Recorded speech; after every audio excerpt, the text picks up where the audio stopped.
இறை இயேசுவில் எனதருமை நண்பர்களே, உங்கள் அனைவருக்கும் நம் இயேசுவின் அன்பும் இரக்கமும் உரித்தாக்குக. இந்த 40 நாள் சிலுவை தியானத்தில் எங்களோடு இணைந்து ஜெபித்து உங்கள் தேவைகளுக்காகவும் பிறரின் தேவைகளுக்காகவும் தொடர்ந்து 40 நாள் ஜெபித்து இயேசுவின் கருணையை முழுமையாக பெற்றுக்கொள்ளுங்கள். உங்கள் மன்றாட்டுக்கள் நிறைவேறுவதை கண்ணார காணுங்கள். 40 நாள் சிலுவை தவம் தொடக்க ஜெபம். அன்பின் ஆண்டவராகிய இயேசுவே, சிலுவையின் வழியில் எங்களுக்காக வேதனைப்பட்டு உமது இரத்தத்தால் எங்களை மீட்ட இரக்கத்தின் ஆண்டவரே, என்று இந்த 40 நாள் சிலுவை தவத்தை உமது திரு முன்னிலையில் அர்ப்பணிக்கின்றோம். இந்த 40 நாட்களில் தொடர்ந்து நம்பிக்கையுடன், பக்தியுடன், மனத்தாழ்மையுடன் உமது சிலுவை பாதையை தியானிக்கும் அனைவர் மேலும் உமது அளவில்லா இரக்கத்தை பொழிய வேண்டுமென்று வேண்டுகின்றோம். இயேசுவே, இந்த தவத்தை விசுவாசத்துடன் நிறைவேற்றுவர்களின் இதயங்களை தொடும், அவர்களின் கண்ணீரை காணும், அவர்களின் மறை வேண்டுதல்களை நீர் கேட்டருளும். ஒவ்வொரு நாளும் உலகத்தின் முக்கிய தேவைகளுக்காக, குடும்பங்களுக்காக, நோயாளிகளுக்காக, மாணவர்களுக்காக, வேலை தேடுவோருக்காக, திருமணத்திற்காக, குழந்தை பாக்கியத்திற்காக, சமாதானத்திற்காக, நாட்டிற்காக, எங்கள் தனிப்பட்ட தேவைகளுக்காக நாங்கள் உமக்கு முன் ஜெபிக்கின்றோம். இந்த 40 நாள் தவத்தின் முடிவில் உமது சித்தத்தின்படி எங்கள் வாழ்க்கையில் அற்புதங்களை நிகழ்த்தும், எங்கள் வேண்டுதல்களை நிறைவேற்றும், எங்களுக்கு உமது இரக்கத்தை முழுமையாக அனுபவிக்க அருளும். இயேசுவே, உமது சிலுவையில் நாங்கள் அடைக்கலம் அடைகிறோம், உமது இரக்கத்தில் நாங்கள் நம்பிக்கை கொள்கிறோம், உமது அன்பில் நாங்கள் வாழ்கிறோம். தந்தை, மகன், தூய ஆவியின் நாமத்தில் ஆமேன். 40 நாள் சிலுவை தவம். நாள் 11. தனிப்பட்ட வேண்டுதல், என் நம்பிக்கையின் வலிமை. பொதுவான வேண்டுதல், விசுவாசம் குறைந்தோருக்காக. எபிரேயர் 11ஆம் அதிகாரம் 1ஆம் திருவசனம்.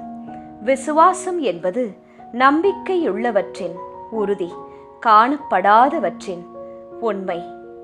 கருணைமிகு இயேசுவே, சிலுவையின் வேதனையிலும் பிதாவின் மீது முழு நம்பிக்கை வைத்த எங்கள் இரட்சகரே, என் விசுவாசம் தளரும் போது உமது சிலுவையை நோக்கி நான் மீண்டும் நம்பிக்கை பெறச் செய்தருளும். பயம், சந்தேகம், துன்பம் வந்தபோதும் உமது அன்பில் உறுதியாக நிலைக்க என் நம்பிக்கையை வலுப்படுத்துவீராக. உலகமெங்கும் விசுவாசம் குறைந்து தளரும் எல்லா உள்ளங்களுக்கும் உமது ஆவியை அருளி உயிருள்ள நம்பிக்கை கொடுக்கவும். உமது காயங்களும் இரத்தமும் எங்களுக்கு நம்பிக்கையின் அடையாளமாக இருக்கட்டும். சிலுவையில் வெற்றி பெற்ற இயேசுவே, எங்களை நம்பிக்கையில் உறுதிப்படுத்தும். ஆமேன். சிலுவை பாதை. முன்னுரை. சுற்றும் வரை பூமி, சுடும் வரை நெருப்பு, போராடும் வரைதான் மனிதன் என்பார்கள். ஆம், போராட்டம் இல்லா வாழ்வு செத்த வாழ்வு. ஒவ்வொருவருக்கும் வாழ்வில் பல சவால்கள் உண்டு. இறை விருப்பம் நம்மில் நிறைவேற இயேசு கிறிஸ்துவை போல சுயநலம் இல்லாது, பாவத்திற்கு சிறிதேனும் இடம் தராது புண்ணிய வாழ்வுக்கு நம்மையே நாம் அர்ப்பணிக்க வேண்டும்.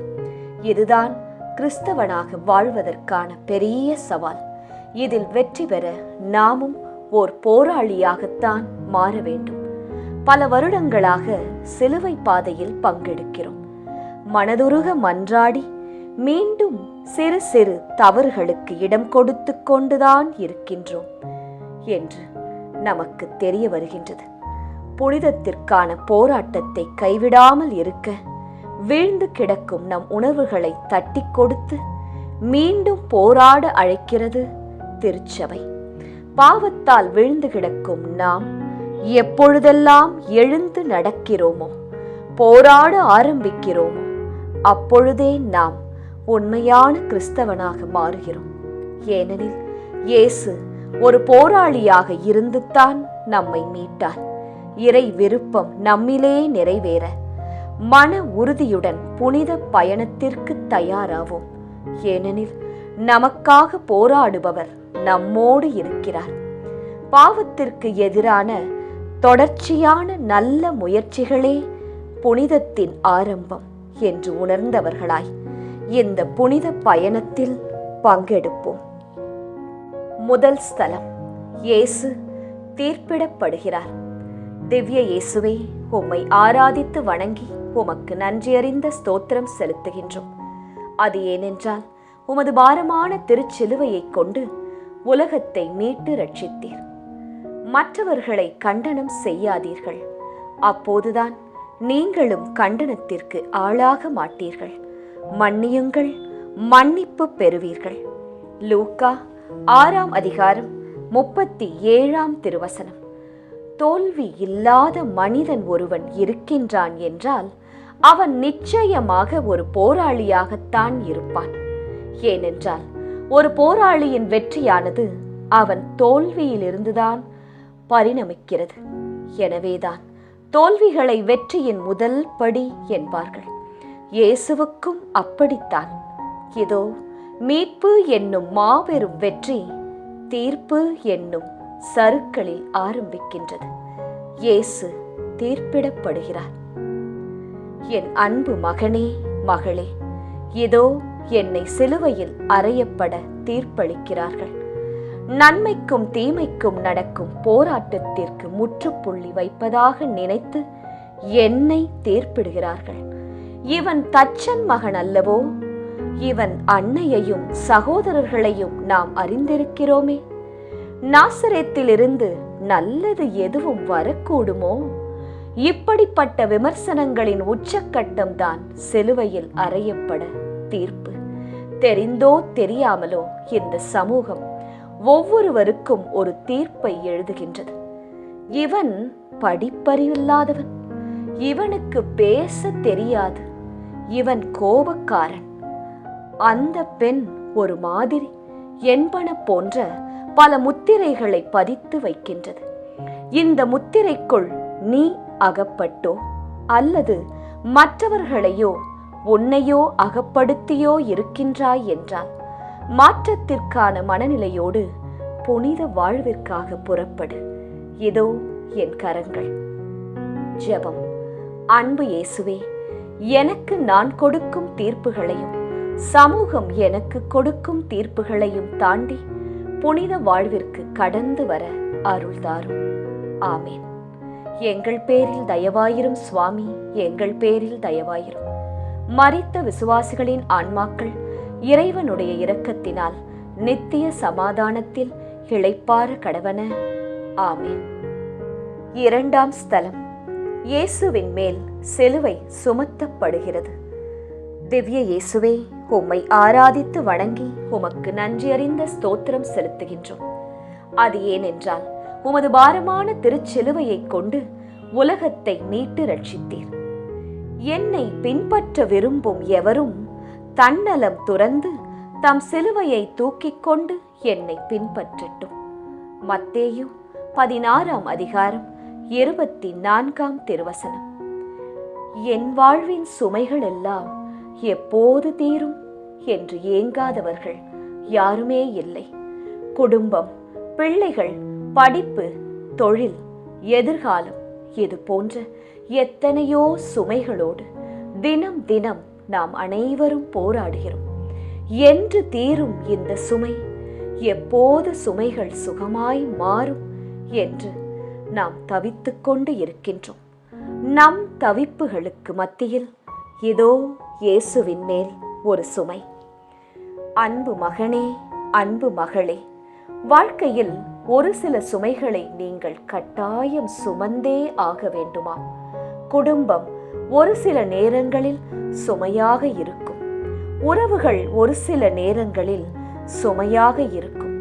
இவைகள் போல் இன்னும் பல. இவைகள் வாழ்க்கையில் யதார்த்த சிலுவைகள். புனிதத்திற்கு புறப்பட தயாரான நீ சுமைகளை சுமக்க தயாரா? சிலுவையில்லாத கொல்கொதாவும் சுமைகள் இல்லாத போராட்ட வாழ்வும் வீண். மகிழ்ச்சியோடு சுமைகளை சுமக்க கற்றுக்கொள். அப்போது சுமைகள் தானாக சுகமாக மாறும். வா என் மகனே, வா என் மகளே, தொடர்ந்து நடப்போம் நாம் இருவரும். ஜெபம். அன்பு இயேசுவே, என் சுமைகளை தாங்கிய வண்ணமாக புனித வாழ்வுக்கு கடந்து வர அருள் தாரும். எங்கள் பேரில் தயவாயிரும் சுவாமி, எங்கள் பேரில் தயவாயிரும். மரித்த விசுவாசிகளின் ஆன்மாக்கள் இறைவனுடைய இரக்கத்தினால் நித்திய சமாதானத்தில் இளைப்பாற கடவன. ஆமேன். 3ஆம் ஸ்தலம். இயேசு முதல் முறையாக கீழே விழுகிறார். திவ்ய இயேசுவே, உம்மை ஆராதித்து வணங்கி உமக்கு நன்றியறிந்த ஸ்தோத்திரம் செலுத்துகின்றோம். அது ஏனென்றால் உமது பாரமான திருச்சிலுவையை கொண்டு உலகத்தை மீட்டு ரட்சித்தீர். பாவிகளால் தமக்கு உண்டான எந்த எதிர்ப்பையும் மன உறுதியோடு தாங்கிக் கொண்ட அவரை எண்ணி பாருங்கள். அப்போது நீங்கள் மனம் சோர்ந்து தளர்ந்து போக மாட்டீர்கள். எபிரேயர் 12ஆம் அதிகாரம் 3ஆம் திருவசனம். இலக்கு சரியாக இருந்தபோதும் இயேசுவுக்கு ஏன் இந்த தடுமாற்றம்? உடல் பலமிழந்து விட்டதா? இல்லை, உள்ளம் பலமிழந்து விட்டதா? இல்லை, இரண்டுமே ஒத்துழைக்க மறுத்து விட்டதா? இயேசுவின் பயணத்தில் கூட வீழ்ச்சிகள் என்றால் நாம் எம்மாத்திரம்?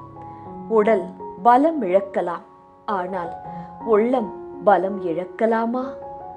என் அன்பு மகளே, மகனே, உன் வாழ்வில் தடுமாற்றமா, தோல்வியா? என்னை வீழ்த்தி விட்டார்கள் என்று நினைக்கிறாயா? வாழ்ந்து என்ன புண்ணியம் என்று நினைக்கிறாயா? உன் கண்ணீரை துடைத்துக்கொள். என் உடல் பலமிழந்தது, ஆனால் என் உள்ளம் பலம் இழக்கவில்லையே. என்னை போல் உள்ளத்தில் உறுதிகொள். உடலுக்கு பலம் தானாக வந்து சேரும். உன் வீழ்ச்சி மற்றவர்களுக்கு ஒருவேளை மகிழ்ச்சியாக கூட இருக்கும்.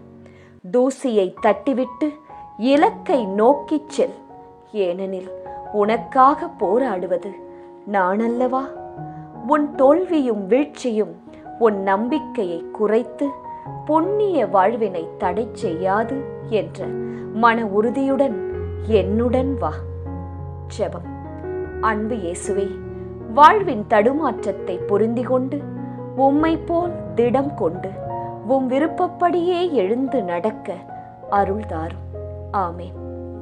எங்கள் பேரில் தயவாயிரும் சுவாமி, எங்கள் பேரில் தயவாயிரும். மரித்த விசுவாசிகளின் ஆன்மாக்கள் இறைவனுடைய இரக்கத்தினால் நித்திய சமாதானத்தில் இளைப்பாற கடவன. ஆமேன். 4ஆம் ஸ்தலம். இயேசு தன் தாய் மரியாளை சந்திக்கிறார். திவ்ய இயேசுவே, உம்மை ஆராதித்து வணங்கி உமக்கு நன்றியறிந்த ஸ்தோத்திரம் செலுத்துகின்றோம். அது ஏனென்றால் உமது பாரமான திருச்சிலுவையை கொண்டு உலகத்தை மீட்டு ரட்சித்தீர். விண்ணுலகில் உம்மையன்றி எனக்கு இருப்பவர் யார்? மண்ணுலகில் வேறு விருப்பம் உம்மையன்றி எனக்கு ஏதுமில்லை. திருப்பாடல்கள் 73ஆம் அதிகாரம் 25ஆம் திருவசனம். ஒரு சில நேரங்களில் ஒரு சிலரிடம் சற்று பேசினாலே நமது மனம் சற்றே இலகி போகின்றது, மனதில் பாரம் குறைந்து போகின்றது. இதை போன்றுதான் இயேசு தம் அன்பு தாயை சந்திக்கிறார். அன்னை மரியின் சந்திப்பு இயேசுவை கல்வாரியில் இருந்து பிரிக்கும் சந்திப்பு அல்ல, மாறாக கல்வாரிக்கு உரம் சேர்க்கும் சந்திப்பு. என் அன்பு மகளே, மகனே, என் தாயின் சந்திப்பு அன்பு சந்திப்பு. ஆனால் அந்த அன்பு என்னை போராட்ட வாழ்விலிருந்து பிரித்து விடவில்லை, மாறாக போராட கரம் கொடுக்கும் சந்திப்பாக அமைகிறது. பிரச்சனைகள் இல்லாத, கஷ்டம் இல்லாத வாழ்வை இறைவன் கொடுக்க வேண்டும் என்பதை விட என் பிரச்சனைகளில், கஷ்டத்தில் இறைவன் உடனிருக்க வேண்டும் என்ற எண்ணத்தோடு வாழ பழகிக்கொள். ஏனெனில் கிறிஸ்தவ வாழ்வு போராட்ட வாழ்வு. கிறிஸ்தவ மீட்பென்பது சிலுவை வழி மீட்பு. இந்த மீட்புதான் என் தந்தையின் விருப்பம். வா அன்பு மகனே, மகளே, தொடர்ந்து பயணிப்போம். ஜெபம்.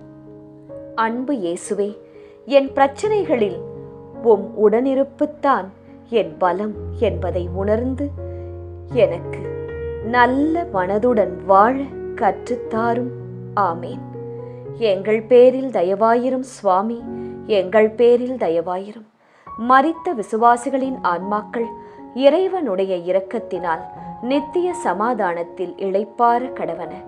ஆமேன். 5ஆம் ஸ்தலம். இயேசுவின் சிலுவையை சீமோன் சுமக்கிறார். திவ்ய இயேசுவே, உம்மை ஆராதித்து வணங்கி உமக்கு நன்றியறிந்த ஸ்தோத்திரம் செலுத்துகின்றோம். அது ஏனென்றால் உமது பாரமான திருச்சிலுவையை கொண்டு உலகத்தை மீட்டு ரட்சித்தீர். நன்மை செய்ய கற்றுக்கொள்ளுங்கள், நீதியை நாடி தேடுங்கள், ஒடுக்கப்பட்டோருக்கு உதவி செய்யுங்கள். எசாயா 1ஆம் அதிகாரம் 17ஆம் திருவசனம். சுமைகள் ஏன் நமக்கு பாரமாக இருக்கிறது தெரியுமா? உண்மையில் நாம் அதை கட்டாயத்தின் பேரில் சுமப்பதால்தான். கருவை தாங்கும் தாய்க்கு குழந்தை ஏன் சுமையாகவில்லை? ஏனென்றால் அவள் சுமை கட்டாயத்தின் பேரில் வந்தது அல்ல. எனவேதான் சுமையை சுகமாக சுமக்கிறார். அன்பு மகளே, மகனே, இதுவரை சுகமாய் தூக்கி வந்த என் சிலுவையை சீரேனே ஊரைச் சேர்ந்த சீமோன் கட்டாயத்தின் பேரில் சுமக்கிறான். எனவேதான் அது சுமையாய் மாறுகிறது. அன்பாய் செய்யும் போது சுகமாகவும், கட்டாயத்தின் பேரில் செய்யும் போது சுமையாக மாறுவது யதார்த்தம். நல்லவனாகவும் பிறர் அன்பு உள்ளவனாகவும் புனித வாழ்வில் நிலைத்து இருப்பவனாகவும் வாழ்வது கட்டாயம் என்று நினைத்தால் அது சுமையாய் மாறிவிடும். நல்லவனாயும் மனித நேயம் உள்ளவனாகவும் வாழ்வது என் சுதந்திரம், அதுவே என் தந்தையின் விருப்பம் என்று நாம் நினைத்தால் அது சுகமாய் மாறும். ஜெபம். அன்பு இயேசுவே, என் சுமைகளை சுதந்திரமாய் சுமக்க எனக்கு அருள் தாரும். ஆமேன். எங்கள் பேரில் தயவாயிரும் சுவாமி, எங்கள் பேரில் தயவாயிரும். மரித்த விசுவாசிகளின் ஆன்மாக்கள் இறைவனுடைய இரக்கத்தினால் நித்திய சமாதானத்தில் இளைப்பாற கடவன. ஆமேன். 6ஆம் ஸ்தலம். இயேசுவின் முகத்தை வெரோனிக்கா துடைக்கிறார். திவ்ய இயேசுவே, உம்மை ஆராதித்து வணங்கி உமக்கு நன்றியறிந்த ஸ்தோத்திரம் செலுத்துகின்றோம். அது ஏனென்றால் உமது பாரமான திருச்சிலுவையை கொண்டு உலகத்தை மீட்டு ரட்சித்தீர். இவ்வாறு நீங்கள் நன்மையை செய்ய முன்வருவதன் மூலம் மதிகெட்ட அறிவிலிகளை வாயடைக்கச் செய்ய வேண்டும் என்பதே கடவுளின் திருவுளம். 1 பேதுரு 2ஆம் அதிகாரம் 15ஆம் திருவசனம். இயேசுவின் கல்வாரி பாதையில் இதோ இயேசுவுக்கு இன்னும் ஒரு தாய், 10 மாதம் தாங்கும் பாக்கியமில்லாத தாய்தான். ஆனால் இவளின் செயல்கள் தாயை பிரதிபலிக்கும் செயல்கள். வெறும் உணர்ச்சிகளை மையமாக கொண்ட அன்பு தடைகளை பார்த்து தளர்ந்துவிடும். ஆனால் உள்ளத்தை மையமாக கொண்ட அன்பு தடைகளை தாண்டி வளரும். இதோ வெரோனிக்காள் உண்மையான அன்பால் உந்தப்பட்டு இயேசுவின் முகத்தை துடைக்கிறார். என் அன்பு மகனே, மகளே, உனது போராட்ட வாழ்வில் என்னை சந்திக்க வேண்டுமா? அப்படி என்றால் இதோ இந்த வெரோனிக்காவை போல் பல தடைகளை தாண்ட வேண்டும். நீ உன் சுயநலம், அந்தஸ்து, பதவி, உன் அடையாளம் இவைகளை தாண்டி வர வேண்டும். உன் சுயநல வேலிகளை தாண்டி என்னிடம் வருவாயா? இதோ தாகமாயிருக்கிறேன் என் தந்தையின் விருப்பத்தை நிறைவேற்ற. வா என் மகனே, என் மகளே. ஜெபம். அன்பு இயேசுவே, நல்ல கிறிஸ்தவ மக்களாக வாழ எதிர்வரும் தடைகளை தாண்டி வர உமது பலத்தை தாரும். ஆமேன். எங்கள் பேரில் தயவாயிரும் சுவாமி, எங்கள் பேரில் தயவாயிரும். மரித்த விசுவாசிகளின் ஆன்மாக்கள் இறைவனுடைய இரக்கத்தினால் நித்திய சமாதானத்தில் இளைப்பாற கடவன. ஆமேன். 7ஆம் ஸ்தலம். இயேசு 2ஆம் முறை கீழே விழுகிறார். திவ்ய இயேசுவே, உம்மை ஆராதித்து வணங்கி உமக்கு நன்றியறிந்த ஸ்தோத்திரம் செலுத்துகின்றோம். அது ஏனென்றால் உமது பாரமான திருச்சிலுவையை கொண்டு உலகத்தை மீட்டு ரட்சித்தீர். உங்கள் மனம் ஆர்வமுடையதுதான், ஆனால் உடல் வலுவற்றது. எனவே சோதனைக்கு உட்படாதிருக்க விழித்திருந்த இறைவனிடம் வேண்டுங்கள். மத்தேயு 26ஆம் அதிகாரம் 41ஆம் திருவசனம். துவக்கம் நன்றாக இருக்கும்போது இந்த உலகம் கைதட்டி பார்க்கிறது, பாராட்டுகிறது. ஆனால் இடையில் தடுமாறும் போது கர ஒலிகள் அனைத்தும் விமர்சன ஒலிகளாக மாறிவிடுகிறது. எனக்கு அப்பவே தெரியும், இவனால முடியாது, இவனுக்கு ஏன் இந்த வேண்டாத வேலை, இது போன்ற பல விமர்சனங்களை நீங்கள் கேட்கலாம். ஏதோ உறுதியோடு ஆரம்பித்த இயேசுவின் புரட்சி பயணத்தில் இடைச்செருக்காக வந்த 2ஆம் வீழ்ச்சி. இயேசு 2ஆம் முறை தரையில் வீழ்கிறார். விண்ணுக்கும் மண்ணுக்கும் இடையே போராட்டத்தில் இதோ மண் 2வது முறையாக மிரட்டி பார்க்கின்றது. ஆம், என் அன்பு மகளே, மகனே, நான் மாற வேண்டும், என் சிந்தனை மாற வேண்டும், என் செயல்கள் மாற வேண்டும் என்ற உறுதியோடு ஆரம்பித்த உன் முயற்சியில் நிலைத்து நிற்க முடியாமல் வீழ்ந்து விட்டாயா? உடலுக்கும் ஆன்மாவிற்கும் நடக்கும் போராட்டத்தில் உடல் வென்று விட்டதென்று நினைக்கிறாயா? இல்லை, இது உன் பயணத்தில் வந்த சறுக்கல்கள், அவ்வளவுதான். மீண்டும் எழுந்து நடக்க கற்றுக்கொள். ஏனெனில் கல்வாரி இன்னும் சற்று தொலைவில் தான் உள்ளது. புனித வாழ்வென்பது நல்லவற்றிற்காக இன்னும் சற்று முயற்சிக்கும் போராட்டம்தான். துணிவுக்குள், எழுந்து நட. ஜெபம். அன்பு இயேசுவே, என் வாழ்வில் வரும் சறுக்கல்களை என் வாழ்வின் செதுக்கல்களாக மாற்றிக்கொள்ள அருள் தாரும். ஆமேன். எங்கள் பேரில் தயவாயிரும் சுவாமி, எங்கள் பேரில் தயவாயிரும். மரித்த விசுவாசிகளின் ஆன்மாக்கள் இறைவனுடைய இரக்கத்தினால் நித்திய சமாதானத்தில் இளைப்பாற கடவன.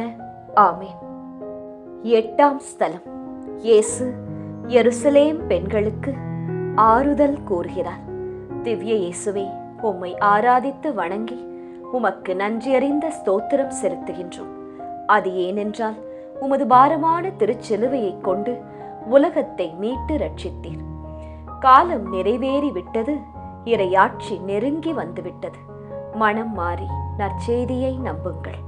மார்க்கு 1ஆம் அதிகாரம் 15ஆம் திருவசனம். வார்த்தைகளாலும் செயல்களாலும் வெளிப்படுத்த முடியாத உணர்வுகளை கண்ணீர் வெளிப்படுத்திவிடும். இதோ இயேசுவின் மேல் உள்ள பரிதவிப்பை தங்கள் கண்ணீரால் வெளிப்படுத்துகிறார்கள் எருசலேம் பெண்கள். பாவத்தால் கரைப்பட்ட இம்மனிதத்தை உங்கள் கண்ணீரால் அல்ல, என் செந்நீரால் கழுவ இருக்கின்றேன் என்று புரிய வைக்கிறார் இயேசு. அன்பு மகனே, மகளே, உன் வாழ்க்கையில் வரும் துயரங்களை எருசலேம் பெண்களைப் போன்று கண்ணீரோடு நிறுத்திவிடாதே.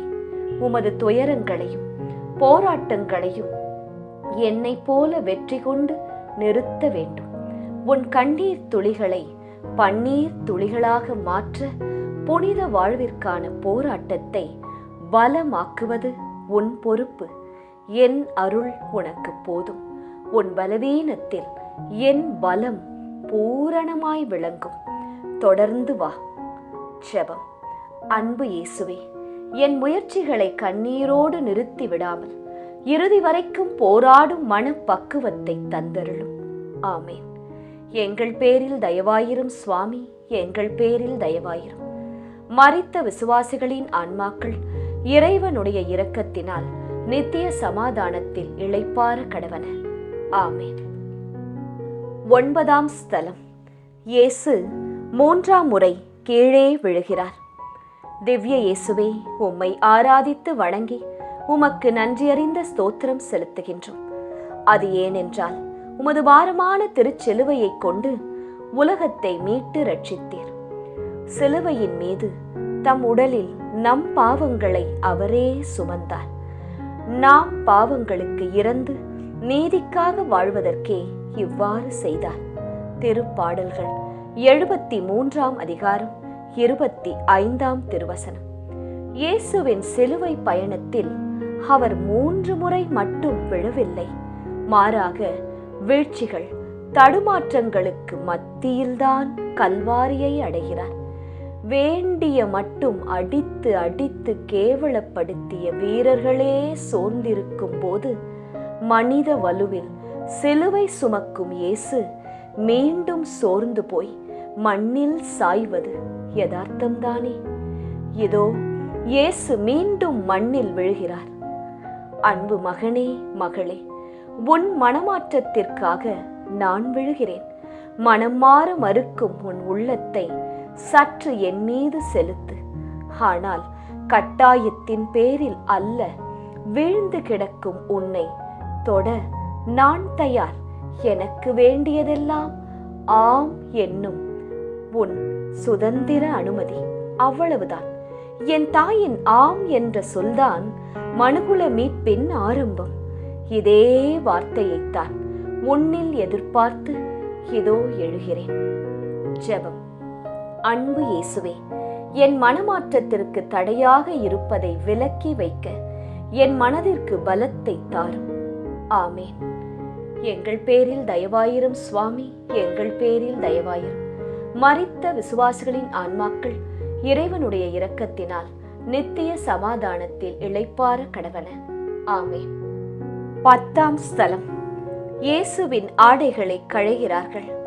திவ்ய இயேசுவே, உம்மை ஆராதித்து வணங்கி உமக்கு நன்றியறிந்த ஸ்தோத்திரம் செலுத்துகின்றோம்.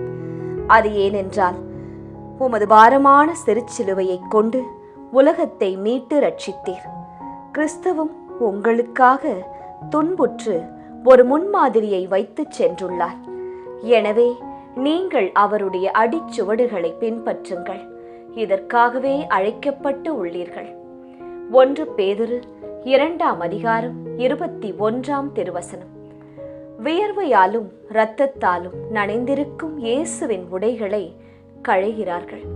அதில் அந்த ஆடை யாருக்கு என்பதற்காக சீட்டு போட்டு தேர்ந்தெடுக்கிறார்கள்.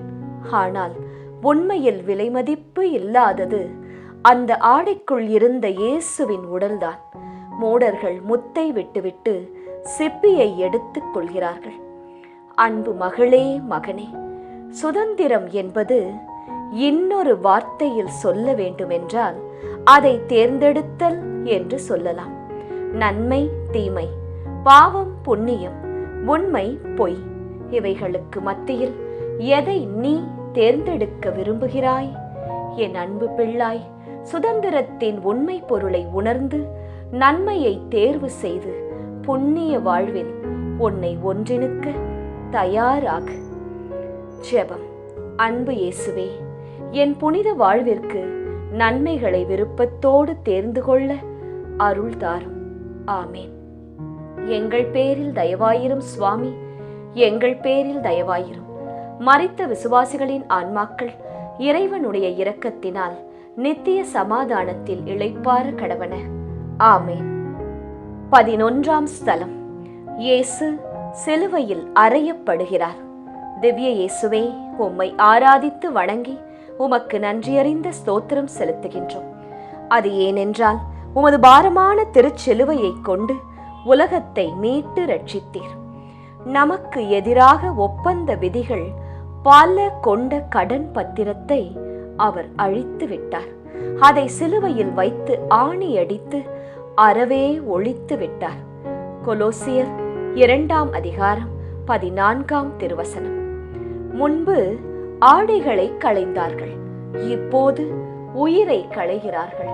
முன்பு இயேசுவின் மேல் சிலுவை, இப்போது சிலுவையின் மேல் இயேசு. அவமானத்தின் உச்ச கட்டமாக இயேசுவை சிலுவையில் தொங்க விடுகிறார்கள். இனி சிலுவை வேறு, இயேசு வேறு அல்ல. அன்பு மகனே, மகளே, சிலுவையை என்னிடமிருந்து பிரித்தால் நான் வந்த நோக்கமே பொய்யாய் போகும். சிலுவை என் இலக்கு, அதில் ஆணிகள் என் பரிசு. இதோ என் இலக்கில் நான் ஒன்றித்து விட்டேன். புனித வாழ்வென்னும் உன் இலக்கில் நீ ஒன்றிப்பது எப்போது? ஜெபம். அன்பு இயேசுவே, மாற வேண்டும் என்று என் இலக்கில் எப்போதும் என் மனம் ஒன்றித்து இருக்க அருள் தாரும். ஆமேன். எங்கள் பேரில் தயவாயிரும் சுவாமி, எங்கள் பேரில் தயவாயிரும். மரித்த விசுவாசிகளின் ஆன்மாக்கள் இறைவனுடைய இரக்கத்தினால் நித்திய சமாதானத்தில் இளைப்பாற கடவன. ஆமேன். 12ஆம் ஸ்தலம். இயேசு சிலுவையில் மரிக்கிறார். திவ்ய இயேசுவே, உம்மை ஆராதித்து வணங்கி உமக்கு நன்றியறிந்த ஸ்தோத்திரம் செலுத்துகின்றோம். அது ஏனென்றால் உமது பாரமான திருச்சிலுவையை கொண்டு உலகத்தை மீட்டு ரட்சித்தீர். தாமே துன்புற்று பகைமையை அழித்தார். சிலுவையின் வழியாக இரு இனத்தவரையும் ஒரு உடலாக்கி கடவுளோடு ஒப்புரவாக்க இப்படி செய்தார். எபேசியர் 2ஆம் அதிகாரம் 16ஆம் திருவசனம். மரணம் என்றால் எல்லோருக்குமே பயம்தான். ஏனென்றால் அதன் பின் என்ன என்று உறுதியாக யாருக்கும் தெரியாது. அதன் பின் என்ன என்ற கேள்வி பயத்தை மட்டுமே உருவாக்கும். ஆனால் இயேசுவுக்கு மரணம் பயமில்லை. ஏனெனில் மரணத்திற்கு பிறகு என்ன நடக்கும் என்று இயேசுவுக்கு தெரியும். இயேசு 3 முறை தன் சீடர்களுக்கும் உலகிற்கும் உரக்க அறிவித்திருந்தார். இதோ உண்மை இப்போது தலை சாய்த்து உறங்குகின்றது. அன்பு மகளே, மகனே, எதிர்காலம் குறித்த உன் கவலைகள் உன்னை பயப்படுத்தும், கோழையாக்கும், சுயநலவாதியாக்கும், உன்னை மாற்றும். எதிர்காலம் குறித்த எச்சரிக்கை வேண்டும், ஆனால் அதை குறித்த கவலை தேவையில்லை. என் மரணம் எனக்கு கவலை இல்லை, மாறாக அது பலருக்கு எச்சரிக்கை. ஆம், புனித வாழ்விற்கு கடந்து வர ஒரு எச்சரிக்கை. ஜெபம். அன்பு இயேசுவே, உம்மோடு நாங்கள் அறையப்பட்டால் உம்மோடு உயிர்ப்போம் என்னும் உண்மையை புரிந்து கொள்ள அருள் தாரும். ஆமேன். எங்கள் பேரில் தயவாயிரும் சுவாமி, எங்கள் பேரில் தயவாயிரும். மரித்த விசுவாசிகளின் ஆன்மாக்கள் இறைவனுடைய இரக்கத்தினால் நித்திய சமாதானத்தில் இளைப்பாற கடவன. ஆமேன். 13ஆம் ஸ்தலம். இயேசு தன் தாய் மரியாவின் மடியில் கிடத்தப்படுகிறார். திவ்ய இயேசுவே, உம்மை ஆராதித்து வணங்கி உமக்கு நன்றியறிந்த ஸ்தோத்திரம் செலுத்துகின்றோம். அது ஏனென்றால் உமது பாரமான திருச்சிலுவையை கொண்டு உலகத்தை மீட்டு ரட்சித்தீர். நம்பிக்கையை தொடங்கி வழி நடத்துபவரும் அதை நிறைவு செய்பவருமான இயேசுவின் மீது கண்களை பதிய வைப்போம். எபிரேயர் 12ஆம் அதிகாரம் 2ஆம் திருவசனம். 10 மாதம் துடிப்போடு சுமந்த அன்னையின் மடி இப்போது துடிப்பில்லாமல் மௌனமாகிறது. உமது உள்ளத்தை ஒரு வாழ் ஊடுருவும். இல்லை, பல வாள்கள் ஊடுருவிற்று. இத்தனை வேதனைகளையும் தம் மௌனத்தால் தாங்குகிறாள் அன்னை மரியாள். உள்ளத்தில் 1000 கேள்விகள் உண்டு மரியாளுக்கு. ஆனால் பதிலுக்காக காத்திருக்கிறாள் நம் அன்னை. அன்பு மகளே, மகனே, புனிதத்திற்கான போராட்ட வாழ்வில் உள்ளத்தை நொறுங்க செய்யும் பல கேள்விகள் மலையாய் உதிக்கும். கெட்டவன் நன்றாகத்தானே வாழ்கிறான், நல்லவர்களுக்கு மட்டும் ஏன் இந்த நிலை? உலகம் நல்லவர்களை அடையாளம் கண்டுகொள்வதே இல்லையே, ஏன்? உத்தமர்களுக்கு ஏன் இத்தனை நொறுக்கல்கள்? இத்தனை கேள்விகளுக்கு பதில் அன்னை மரியாளின் மௌனம்தான். நீயும் காத்திரு, உன் உண்மை வெல்லும். ஜெபம். அன்பு இயேசுவே, வாழ்வின் நொறுக்கல்கள் வரும்போது வெடித்து சிதறாமல் உம் அன்னையை போன்று மௌனம் காக்க பொறுமை கொள்ள அருள்தாரும். ஆமேன். எங்கள் பேரில் தயவாயிரும் இயேசுவே, எங்கள் பேரில் தயவாயிரும். மரித்த விசுவாசிகளின் ஆன்மாக்கள் இறைவனுடைய இரக்கத்தினால் நித்திய சமாதானத்தில் இளைப்பாற கடவன. ஆமேன். 14ஆம் ஸ்தலம். இயேசு கல்லறையில் அடக்கம் செய்யப்படுகிறார். திவ்ய இயேசுவே, உம்மை ஆராதித்து வணங்கி உமக்கு நன்றியறிந்த ஸ்தோத்திரம் செலுத்துகின்றோம். அது ஏனென்றால் உமது பாரமான திருச்சிலுவையை கொண்டு உலகத்தை மீட்டு ரட்சித்தீர். தம் சிலுவையினால் கிடைத்த வெற்றியால் ஆட்சியாளர், அதிகாரம் கொண்டோர் ஆகியோரின் படை கலன்களை கிறிஸ்து பிடுங்கிக் கொண்டு அவர்களை இகழ்ச்சிக்குள்ளாக்குமாறு ஊர்வலமாக இழுத்துச் சென்றார். கொலோசியர் 2:15 திருவசனம். புரட்சியாளனை புதைப்பதாக நினைத்து கல்லறையில் அடக்கம் செய்கிறார்கள். ஆனால் புனிதம் இங்கு புதைக்கப்படவில்லை, மாறாக விதைக்கப்படுகிறது. அத்தனையும் நிறைவேறிவிட்டது என்றார்கள். இல்லை இல்லை, இப்போதுதான் தொடங்கப் போகின்றது. இத்தனை வருட போராட்ட வாழ்வு மொத்தமாய் இயேசுவின் உயிர்ப்பில் பலன் கொடுக்க போகிறது. இதுவரையில் வெற்றி பெற்றதாக நினைத்து கொண்டவர்கள் இதோ இயேசுவின் அடக்கத்திற்கு பிறகு ஒவ்வொரு நொடிக்கும் தோற்க ஆரம்பிக்கின்றார்கள். என் அன்பு மகளே, மகனே, பல நேரங்களில் தீமை வெற்றி பெறுவதைப் போல் மாயை உண்டாகும். ஆனால் தீமைக்கு எப்போதும் இறுதி வெற்றி இல்லை. இறுதியில் வெல்லப் போவது உண்மை, சத்தியம் மட்டுமே. தீமை தரும் மாயையில் மயங்கி என் மகனாக மகளாக வாழ நீ எடுக்கும் முயற்சிகளில் பின்வாங்காதே. ஏனெனில் இறுதியில் வெல்லப் போவது எனது சத்தியம், எனது உண்மை மட்டுமே. ஜெபம். அன்பு இயேசுவே, இறுதியில் வெல்லப் போகும் உமது நீதிக்காக, உண்மைக்காக என் வாழ்வை மாற்றிக்கொள்ள நான் எடுக்கும் முயற்சிகளை ஆசிர்வதித்து என்றும் உம் பிள்ளையாக வாழ அருள்தாரும். ஆமேன். எங்கள் பேரில் தயவாயிரும் சுவாமி, எங்கள் பேரில் தயவாயிரும். மரித்த விசுவாசிகளின் ஆன்மாக்கள் இறைவனுடைய இரக்கத்தினால் நித்திய சமாதானத்தில் இளைப்பாற கடவன. ஆமேன். முடிவுரை. அன்புக்குரியவர்களே, இயேசுவின் சிலுவை பாதையின் வழியில் நடந்து சிந்தித்த நாம் இதோடு நிறுத்திவிட்டோம் என்றால் ஏதோ வாடிக்கையாக செய்கின்ற செயலாக மாறிவிடும். சிந்தித்தவைகளை நம் அனுதின வாழ்வுக்கு எடுத்துச் சென்று உயிர் கொடுப்போம்.